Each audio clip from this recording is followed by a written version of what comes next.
सद्गुरुवे नमः। एक कुत्ता ने गांव से बड़ा मेहनत से एक रोटी पाया। वह रोटी लेकर के गांव से बाहर निकल कर के खाने की इच्छा से गांव से बाहर निकलने लगा। वह पुल पर से चढ़ कर के आ रहा था।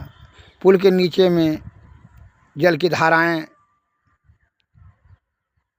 बह रही थी, पानी बह रहा था, नदी था। तो उसने पुल के ऊपर से ही देखा कि अपनी परछाई में को देख करके उसको इच्छा हुआ कि दूसरा कुत्ता भी ज्ञान के अभाव में दूसरा कुत्ता भी एक रोटी लेकर के जा रहा है, उसका अभी हम छीन लें तो कितना बढ़िया होगा। 2 रोटी हो जाएगा, खा करके मस्त हो जाएंगे, पेट भर जाएगा। संतोषम परम सुखम, असंतोष से दुख ही होता है। वो कुतवा ने उसका जो परछाई में दिखाई पड़ता था, उसी का परछाई में रोटी मुंह में लिया हुआ, उसको ज्ञान के अभाव में वह क्या क्या उसका रोटी छीनने के इच्छा से भौंकरा, उसके ऊपर भौंकना शुरू किया। बस वो मुंह से रोटी पुल में गिर गया, वो भी नदी में पानी में बह गया। और यह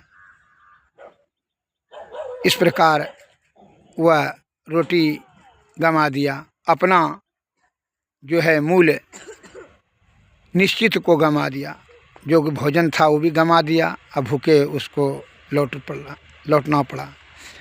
इस कहानी से यह तात्पर्य होता है कि लालच से अपना नुकसान ही होता है, और ज्ञान के अभाव में, क्योंकि परछाई को अपना दूसरा कुत्ता समझ रहा था, यह ज्ञान का अभाव है। और लालच की प्रवृत्ति से वह अपना रोटी गंवा दिया। एक तो ज्ञान का अभाव, दूसरा लालच में वृद्धि। इसलिए कहता है कि ज्ञान को बढ़ाओ, नो की विषय को। तो लोभ मोह मद अहंकार तृष्णा भय क्रोध काम मत्सर राग, यही सब द्वेष, ये सब विषय है। इससे दुख ही दुख होगा, सुख तो कदापि हो ही नहीं सकता है। शुद्ध चित्त आत्मा से सत्वगुण में रह कर करके सद्गुरु के संपर्क में जा कर के उनका सेवा करके ज्ञान का प्राप्ति करें।